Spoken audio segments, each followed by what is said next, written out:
देखे जरा किस में कितना है दम। जी हाँ, अपना दम खम दिखाने के लिए सारी पार्टियां जो है जद्दोजहद लगा रही है। सारी पार्टियां चाहती है कि इस बार विधानसभा का चुनाव जो झारखंड में है, उस चुनाव में हमारा परचम बुलंद हो और हम फिर से एक बार अपनी सरकार बना सके। जी हाँ, हम बात कर रहे हैं झारखंड विधानसभा चुनाव का, जहां पर काफी जोरों से जो चुनाव की जो तैयारियां हैं वो सारे पार्टी कर रहे हैं, क्योंकि चुनाव का जो तारीख है वो तारीखों का ऐलान चुनाव आयोग ने कर दिया है। सारे पार्टियों ने अपने अपने उम्मीदवार घोषित कर दिए हैं और नॉमिनेशन सारे कैंडिडेट्स के हो चुके हैं।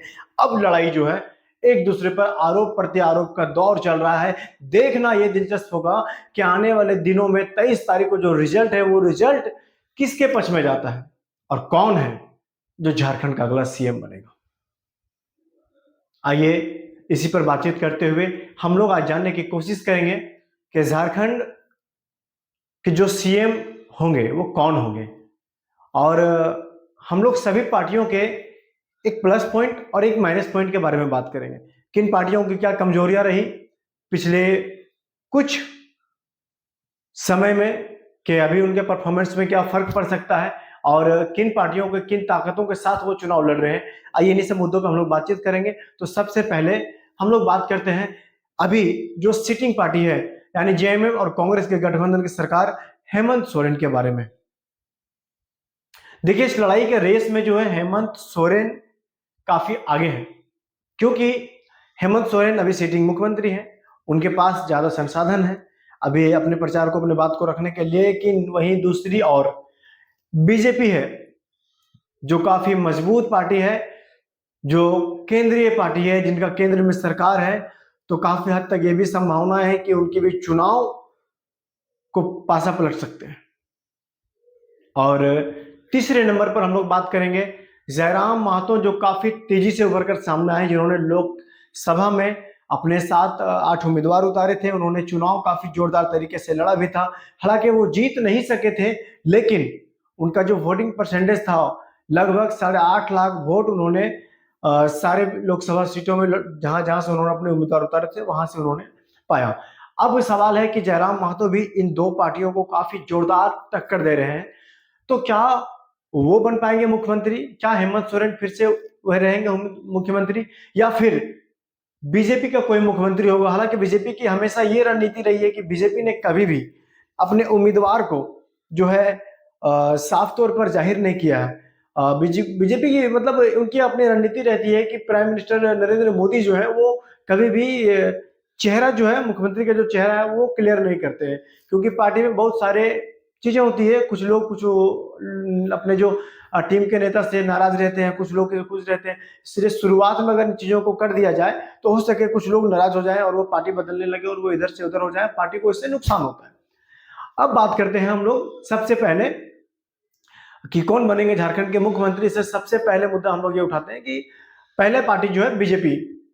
आइए हम लोग बीजेपी के बारे में बात करते हैं। बीजेपी झारखंड में एक मजबूत पार्टी है, लेकिन झारखंड में उनका कोई बड़ा चेहरा नहीं है। आज के डेट में झारखंड में जो बड़े चेहरे हैं बीजेपी के, वो है बाबूलाल मरांडी। और बाबूलाल मरांडी जो है, उनका झारखंड विकास मोर्चा अपना खुद का पार्टी था, लेकिन उन्होंने अपने पार्टी को छोड़कर अपने पार्टी को कहा जाए तो अपनी पार्टी को उन्होंने शामिल कर लिया है बीजेपी में, और वो आज बीजेपी के नेता बन गए हैं। आज वो बीजेपी में है। तो कहीं ना कहीं अगर बीजेपी सत्ता में आती है तो बाबूलाल मरांडी के बहुत ज्यादा चांसेस हैं कि वो हो सकते हैं झारखंड के अगले मुख्यमंत्री।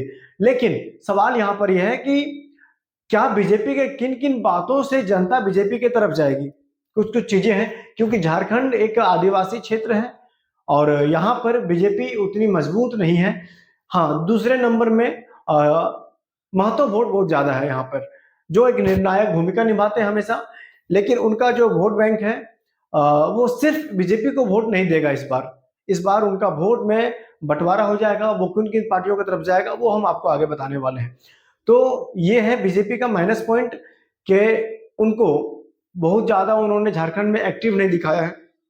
आज भले वो आ रहे हैं और अपने उसके बड़े बड़े नेता आ रहे हैं, झारखंड में उनका कोई अपना बड़ा नेता नहीं है जो झारखंड के लोगों को झारखंड के भाषा में, झारखंड के अंदाज में अपने बात को रोक सके, अपने बात को समझा सके। आज हिमंता बिस्वा शर्मा जो आसाम के मुख्यमंत्री हैं, वो झारखंड दौरे में है। वो लगातार झारखंड में संघर्ष कर रहे हैं अपने पार्टी के लिए।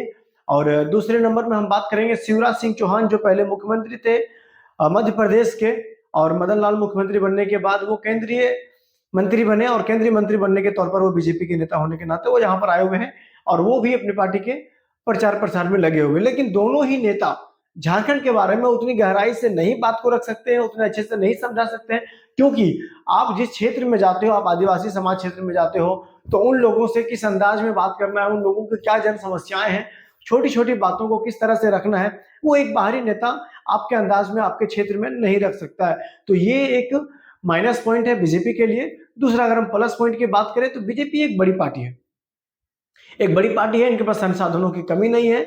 बीजेपी अगर चाहे तो पूरे संसाधन को जोरदार तरीके से इस्तेमाल कर सकती है। और एक ये भी फायदा बीजेपी को मिल सकता है कि प्रधानमंत्री नरेंद्र मोदी का जो नाम है, हमेशा बीजेपी प्रधानमंत्री नरेंद्र मोदी के नाम से चुनाव लड़ती है और इस बार भी झारखंड में वो दाव जरूर खेलेगी। हो सकता है कि इस दाव का फायदा उन्हें मिले। और इस बार योगी आदित्यनाथ जो यूपी के मुख्यमंत्री हैं, हिंदू सम्राट माना जाता है उनको, वो भी इन्होंने आए और झारखंड में अपने बातों को रखे। लेकिन उनके बातों से कितना फायदा मिलेगा वो हम लोगों को चुनाव के रिजल्ट में पता चलेगा। लेकिन इतना जरूर है कि इस भी उनके बातों का जो है नेगेटिव रिएक्शन हुआ है और लोगों के बीच उनके बातों को, उनके भाषणों को भड़काऊ करार दिया गया है। लोग उनके भाषणों से झारखंड में काफी विरोध कर रहे हैं, काफी नाराज दिख रहे हैं। वहीं अगर दूसरी पार्टियों की बात करें, कांग्रेस और जेएमएम के, उन्होंने भी उनके भाषा को आपत्तिजनक बताया है। उन्होंने बताया कि बटेंगे तो कटेंगे की भाषा जो है ये कहीं ना कहीं फूट डालने वाला भाषा है और हम लोगों को एक रहना है तो पूरे हिंदुस्तान को एक रहना है, ना कि सिर्फ किसी एक धर्म के लोगों को एक रहना है। तो इस तरह के बातों से उनके बातों को जो ऑब्जेक्शन किया गया। अब हम लोग बात करते हैं जेएमएम का। जेएमएम एक ऐसी पार्टी है जो 5 साल लगातार अपने कार्यकाल को पूरा किया उसने। लेकिन जेएमएम के मुख्यमंत्री हेमंत सोरेन जो है, उन्होंने काफी उतार चढ़ाव देखा। एक वक्त ऐसा भी आया जब जमीन घोटाला के आरोप में हेमंत सोरेन को जेल जाना पड़ा। उनके आवास दिल्ली से उनको गिरफ्तार कर लिया गया। ईडी द्वारा जब उनको गिरफ्तारी की गई तो पूरे झारखंड में बीजेपी के लिए आक्रोश लोगों ने जताया। जो भी उनके समर्थक थे, जो उनके पार्टी के लोग थे, उनके समाज के लोगों ने जो है पूरा विरोध जताया। जगह जगह पर धरना हुआ, काफी दिनों तक धरना की गई। और इस चीज का प्रभाव कहा जा रहा है कि इस चीज का जो प्रभाव है वो बीजेपी को नुकसान दे सकता है, क्योंकि हेमंत सोरेन आज जहां जहां भी जा रहे हैं वो अपने इस बात को जरूर रख रहे हैं कि हम को 5 साल जेल में डाल दिया गया क्योंकि मैं आदिवासी हूं। उन्होंने अपने आप को मुख्यमंत्री नहीं, अपने आप को आदिवासी के तौर पर लोगों के सामने प्रेजेंट किया कि मैं आदिवासी हूं इसलिए मुझे जेल में डाला गया। तो इससे आदिवासी समाज का जो वोट बैंक है वो हेमंत सोरेन की तरफ झुका हुआ आएगा और सहानुभूति की वोट इस बार हेमंत सोरेन को मिल सकता है। दूसरा अच्छा बात जो बोला जाए, इन्होंने लास्ट में 2-3 शॉट अच्छे खेल दिए हैं। इन्होंने बिजली बिल जो है वो माफ कर दिया, 200 यूनिट बिजली फ्री का जो इन्होंने लागू कर दिया, उससे बेनिफिट मिल सकता है। और एक धमाकेदार इन्होंने जो प्लान लॉन्च कर दिया, मैया समान योजना। उन्होंने झारखंड में महिलाओं के लिए मैया समान योजना को लेकर के एक योजना उन्होंने लागू किया जिसमें 1000 रुपए महिलाओं को देने की बात कही गई थी। जिसमें जब बीजेपी ने गोगो दीदी योजना जब जारी किया, उन्होंने अपने मैनिफेस्टो में कहा कि हम गोगो दीदी योजना भी जारी करेंगे। अगर बीजेपी चुनाव जीतती है तो सारे महिलाओं को 2500 रुपए करके दिया जाएगा। उस पर हेमंत सोरेन जी ने लास्ट में उन्होंने ये कह दिया कि हाँ ठीक है, 2100 रुपये, बीजेपी 2100 बोली थी तो 2100 नहीं, हम 2500 रुपए देंगे। और ये दिसंबर से 2500 रुपये बीजेपी ने कहने की बात कही, हेमंत सोरेन ने 2500 रुपये देने की बात कही। जी हाँ, तो इन चीजों को फायदा हेमंत सोरेन को मिल सकता है। अब बात करते हैं हेमंत सोरेन के नेगेटिव पॉइंट की। तो हेमंत सोरेन की तरफ से अगर हम नेगेटिव पॉइंट की बात करें तो पिछले चुनाव में हेमंत सोरेन ने 5 लाख नौकरियां देने की बात कही थी, जो अब पूरा नहीं हो पाया है। कि हेमंत सोरेन ने जिस तरह से 5 लाख नौकरियां देने की बात कही थी वो पूरा नहीं हो पाया है। तो इस चीज का फर्क पड़ सकता है। बीच बीच में एक छात्रों द्वारा विरोध जताया गया कि हमारा एग्जाम का पेपर जो है वो कैंसिल हो गया, एग्जाम रद्द हो गया और बार बार जो है पेपर लीक हो जाता है। इस चीज को लेकर के जीसीएल, सीजीएल का, जेएसएससी, इस तरह का एग्जाम्स जो हुए, उन सारे एग्जाम्स में कहीं ना कहीं सरकार को घेरने की कोशिश की गई। इस तरह से हेमंत सोरेन को भी नुकसान मिल सकता है छात्रों द्वारा। और जिस तरह से आंदोलन हुए लगातार सरकार के खिलाफ, और इस चीज का नुकसान भी हेमंत सोरेन को मिल सकता है। आइए बात करते हैं तीसरे यानी JLKM के बारे में। जेएलके में एक ऐसी पार्टी है जो पिछले वर्ष ही उभर कर सामने आई है। लगातार 2-2.5 वर्षों से वो अपना संघर्ष कर रही थी, लेकिन पिछले वर्ष जिस तरह से लोकसभा चुनाव उन्होंने लड़ा है, काफी पूरे झारखंड में उन्होंने अपने काफी प्रभाव छोड़ा है। जी हाँ, जयराम महतो जब भी जहाँ सभा करते हैं, अपना भाषण देते हैं, पूरे सभा में लगातार लाखों के भीड़ में लोग सुनने आते हैं उनके, क्योंकि यंग है, काफी आक्रामक बोलते हैं। तो ये जयराम महतो है। जयराम महतो भी इस बार उनकी पार्टी का रजिस्ट्रेशन हो गया, उसके बाद उनको कैंची छाप मिला है। कैंची छाप पर वो खुद चुनाव भी लड़ रहे हैं। 2 सीटों पर जयराम महतो चुनाव लड़ रहे हैं, पहला डुमरी और दूसरा बेरमो, और लगभग 70+ सीटों पर उन्होंने अपने उम्मीदवार उतारे हैं। तो हम लोग सबसे पहले बात करते हैं जयराम महतो के प्लस पॉइंट के बारे में। जयराम महतो काफी आक्रामक हैं और युवाओं को अपने साइड कर लिया है, और उन्होंने जिस तरह के मुद्दे उठाए, मतलब नीति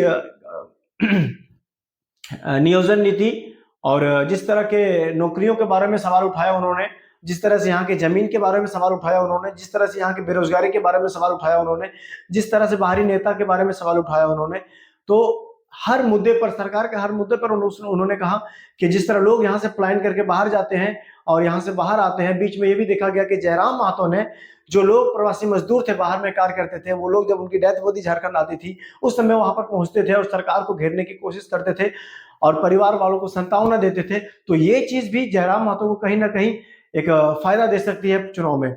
और हम लोग बात करें अगर जयराम महतो के नेगेटिव पॉइंट्स की, तो जयराम महतो के नेगेटिव पॉइंट्स ये है कि जब चुनाव का डेट सामने आ गया, जब चुनाव का समय सामने आ गया, तो जयराम महतो के बड़े बड़े जो नेता थे, जैसे कि सबसे पहले संजय मेहता जी ने हजारीबाग से लोकसभा चुनाव लड़ा था। काफी अच्छे खासे वोट उन्होंने लाए थे, हालांकि वो जीत नहीं पाए थे, लेकिन अपने वोट लाकर लोगों को प्रभावित जरूर किया था। लेकिन इस बार वो जयराम महतो के साथ नहीं है, और इसका असर चुनाव में देखने को भी मिल रहा है, क्योंकि पार्टी का जो प्रचार प्रसार है, केंद्र में सिर्फ जयराम महतो नजर आ रहे हैं और कोई स्टार प्रचारक नजर नहीं आ रहे हैं। तो इसका नुकसान जयराम महतो को मिल सकता है। दूसरा बात करें अगर हम लोग, तो रिजवान क्रांतिकारी जो एक अच्छे बड़े खासे पढ़े लिखे नेता हैं, उनके बाद काफी तेज तर्रार नेता माने जाते हैं, वो अचानक क्या हुआ कि गांडे से टिकट मिलने के बावजूद उन्होंने अचानक पार्टी छोड़ दिया और वो जेएमएम का सपोर्ट में उतर गए। आज वो जेएमएम का सपोर्ट में प्रचार कर रहे हैं, लेकिन देखना ये दिलचस्प होगा कि इसका नुकसान कितना होता है जयराम महतो को। तीसरा बात अगर हम लोग करें, तो कुछ कैंडिडेट जिन्होंने जयराम महतो के पार्टी छोड़ा, इसे उसके बाद जयराम महतो के नेगेटिव पॉइंट एक और बात हम लोग करना चाहेंगे, तीर्थनाथ आकाश, जिन्होंने भाषा का जो आंदोलन था, सबसे पहले तीर्थनाथ आकाश ने उठाया था, और उस आंदोलन से काफी ज्यादा उन्हें फेमस होने का मौका मिला था, लोग उन्हें जानने लगे थे, प्रसिद्धि मिली थी उन्हें। लेकिन उसके बाद वो आ गए थे रिपोर्टिंग की दुनिया में, उन्होंने पत्रकारिता किया, अच्छा खासा मुद्दों को उठाया, काफी मुद्दों को सॉल्यूशन तक भी पहुंचाया, संघर्ष करते रहे वो। जेएलके जब पार्टी बनी तो वो जयराम महतो के साथ खड़े हो गए, लेकिन जयराम महतो द्वारा उन्होंने एक इंटरव्यू में कहा था कि जयराम महतो को हमने टिकट मांगा कि आप बेरमो से उन्हें उतारिए जो बेरमो के हैं, और अगर आपको कोई ऐसे कैंडिडेट नहीं मिलते हैं तो मैं बेरमो से लड़ने का इच्छुक हूं। तो जयराम महतो बोले ठीक है, लेकिन उसके बावजूद जयराम महतो ने अपने ही नाम का अनाउंसमेंट किया। उससे नाराज होकर तीर्थनाथ आकाश ने भी नॉमिनेशन करवाया और वो जयराम महतो के खिलाफ चुनाव लड़ रहे हैं। तो इसका भी असर चुनाव में देखने को मिलेगा और जयराम महतो को भी इसका नुकसान हो सकता है। आइए बात करते हैं और नुकसान का। तो जयराम महतो को और इस चीज का नुकसान हो सकता है कि जितने भी लोग ने इन पार्टी को छोड़ा, उनके जो समर्थक थे काफी तादाद में जेएमएम में, आजसू में, अलग अलग पार्टियों में सम्मिलित हो गए। इसका भी नुकसान जयराम महतो को देखने को मिल सकता है। तो ये थे आज का हमारा रिपोर्ट के अगला मुख्यमंत्री कौन होगा, ये तो चुनाव के बाद रिजल्ट से तय होगा, लेकिन ये सारी चीजें हो सकती हैं जिन पार्टियों को हमने आपको बताया कि क्या कहाँ नुकसान हो सकता है, किन किन मुद्दों से लेकर फायदा हो सकता है। कैसा लगा आपको हमारा वीडियो, कमेंट बॉक्स पर जरूर बताएं। हमें आपके कमेंट बॉक्स में आपकी राय का इंतजार रहेगा। जय हिंद, जोहार झारखंड।